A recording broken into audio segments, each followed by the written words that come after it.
কি গো গিন্নি ঠাকমা, খেতে পারতেছো না তাই না? না কই, এই তো এই তো খাচ্ছি। মোটা চালের ভাত, তাও আবার শুধু ডাল আর আলু সেদ্ধ দিয়ে। গিন্নিমার মুখে রুচি কখনো? কত ইচ্ছে ছিল গিন্নি ঠাকমারে নিজের হাতে রেডি খাওয়াবো। কত তো খাইয়েছি সকলেরে। শাল কুমড়োর পোড় ভাজা, আহ্লাদি পোস্ত, ফুলকপির ফুলেশ্বরী।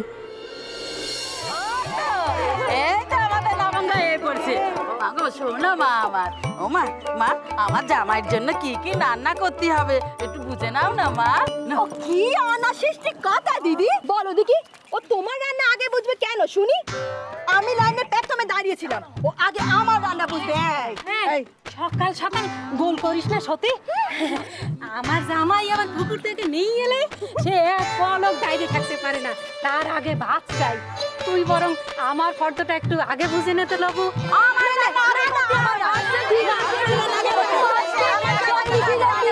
আগুন জ্বলতেছি, আগুন জ্বলতেছি, তোমরা পিছিয়ে যাও। তোমরা সকলে মিলে গুতোগুতি করো নেগো। তোমাদের সকলের রান্না আমি করে দিব ঠিক সময়। সত্যি পিছু তুমি বলো তো তোমার কি কি চাই? আমার জামাইয়ের জন্য, আমার জামাইয়ের জন্য এই চিংড়ি দিয়ে লাউ, এই সর্ষে দিয়ে ইলিশ, 2 মাসের কালিয়া, মোসার ঘন্ট, মাছের মাথা দিয়ে মুগের ডাল, চাটনি, নারকেল দিয়ে থোড়ে সেসকি। আর আরে দাঁড়াও দাঁড়াও, সব একসাথে বলো নিগো, মনে রাখতে পারবো নিজে। সেই সার্কেল আসার পর তো স্কুল যাইনি, সেই বিদ্যুৎ আমার নেই যে একসাথে শুনি সব মনে রাখবো। তুমি একটু রয়ে সয়ে বলো দেখি।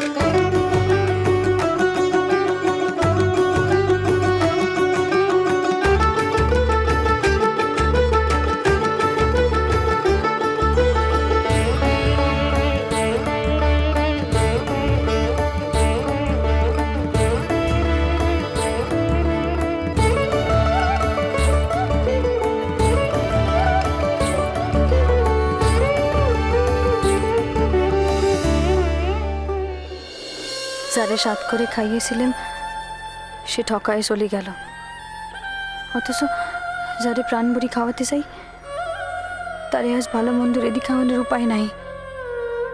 এই জন্যই আমি বলেছিলাম, ফিরে যাও ঠাকমা, ফিরে যাও।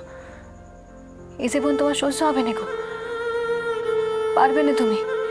এই বয়সে এত দখল বুঝে সহ্য হয়? এখনো সময় আছে, ফিরে যাও তুমি। আমারে না হয় দূর থেকেই তুমি আশীর্বাদ করো, সেই আমার জন্য অনেক।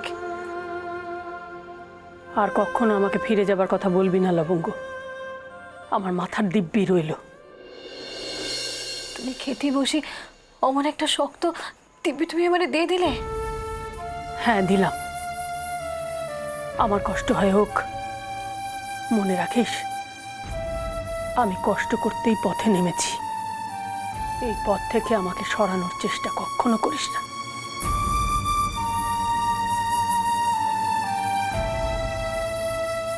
বেশ, আর বলবো না।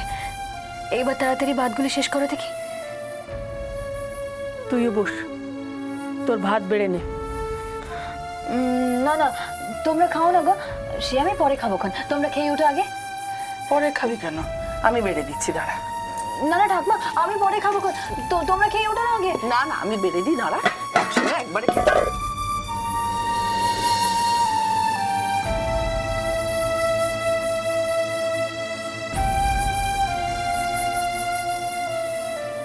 কি হাড়িতে তো একদানাও ভাত নেই। ও চাল বাড়ন্ত দেখে তুই সব খাবার আমাদেরকে দিয়ে দিচ্ছিস না?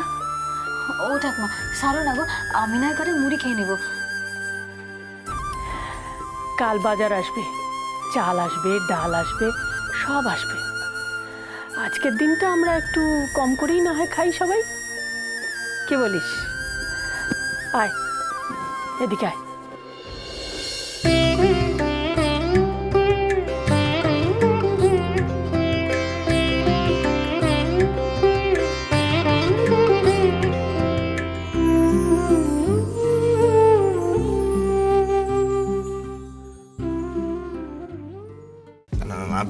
বোঝার চেষ্টা কর, আমার একমাত্র ছেলের বিয়ে। ঠিক আছে, সেটা নয় হুট করে এটা ঠিক হয়ে গেছে, তাই বলে এই তো নয় যে বাড়ির বৌমাকে বরণ করবো যেরকম সেরকম ভাবে, এটা তো হতে পারে না। একদমই না, তাছাড়া ওর বিয়েটা তো পুরো আধখাচড়া হয়েছিল। তুই বল। হ্যাঁ না, আমি সেটাই তো বলছি যে যখন আবার আমরা নতুন করে ভাবছি, শুরু করছি, তাহলে এইটাও নতুন করে ভাবা হোক, আমরা নীলের আবার বিয়ে দেবো। Exactly, আমি এটাই বলতে চাইছি। একদম। আবার তোমাকে ছানাতলাতেই দেখবো লবঙ্গ। পান পাতাটা এবার সরিয়ে মুখের সামনে থেকে। দাদা দাদা এবারে কিন্তু নীলের বিয়েটা আমরা ভীষণ ধুমধাম করে দেবো, একেবারে তাক লাগিয়ে দেবো। তাক লাগাতেই হবে। কিন্তু বিয়েটা হবে কোথায়? কি আশ্চর্য, বিয়েটা হবে আমাদের এই বাড়িতে। হ্যাঁ, বাড়িতে হবে। আমাদের কোনো বন্ধু বান্ধবকে বাদ দিলে চলবে না কিন্তু। কে বলেছে তোর বন্ধু বান্ধবকে বাদ দেবো? তুই একটা কাজ কর, তুই আজকেই বরং সবাইকে বলে দিস। কিন্তু কবে? কবে কবে কবে না, আমি একটা কথা বলি, তোদের দাদার বিয়ে তো, তো বিয়েটা মানে তারিখটা তোরা ঠিক কর। কেন? হ্যাঁ, ওরা ঠিক করবে।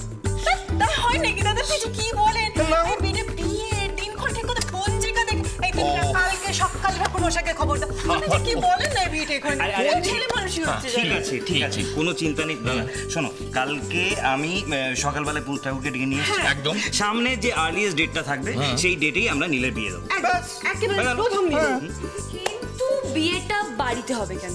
আমরা তো একটা ভালো হোটেলের হল বুক করতে পারি, ব্যাংকোয়েট। না, সেগুলো সবই সম্ভব, কিন্তু হুট করে তো বিয়েটা ঠিক হয়ে যাচ্ছে না। তা এখন ব্যাংকোয়েটে পাবি বা কোনো বড় হোটেলে কোনো ঘর পাবি, নাও তো হতে পারে। সেক্ষেত্রে যদি পাই বেটার, না হলে বাড়ি। ওকে ওকে।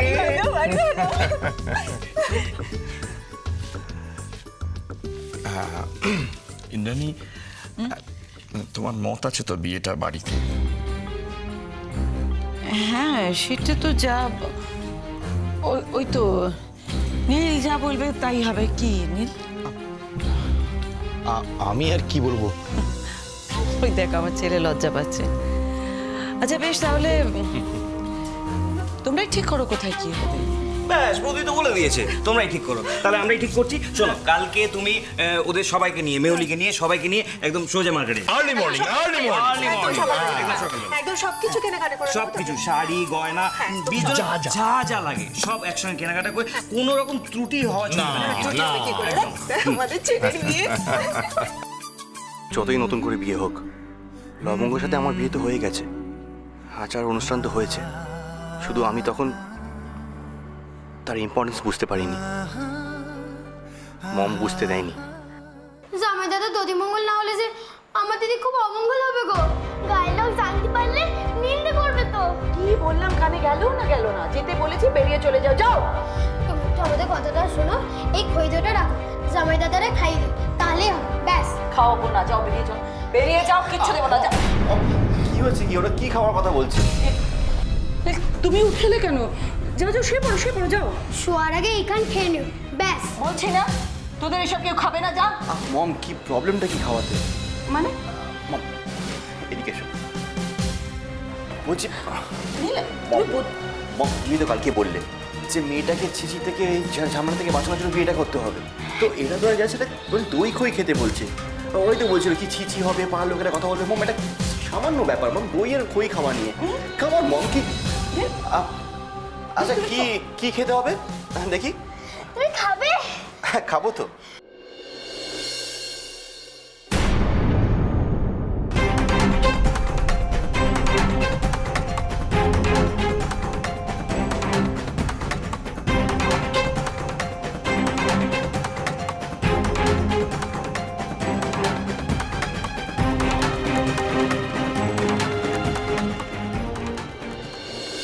মম, কে এসেছিল মম? চেঁচামেচি কেন করছিল? মেয়েটার বাড়ি থেকে দুটো বাচ্চা এসেছিল। কেন? এগুলো দিতে। এগুলো কি? বর পোশাক। বর পোশাক? ওগুলো দিয়ে কি হবে? মেয়ের বাড়ি থেকে দেয়, বিয়ের সময় বরকে এগুলো পড়তে হয়, তাই।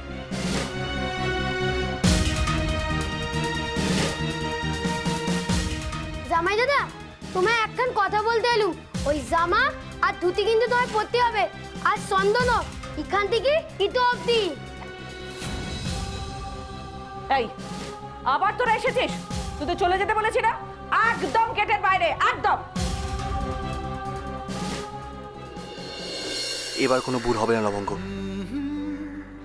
আমি সব রিচুয়ালস মানব, ধুতি পাঞ্জাবি পরবো, আমাদের এবার শুভ দৃষ্টি হবে লবঙ্গ। ঝাঁঝ রব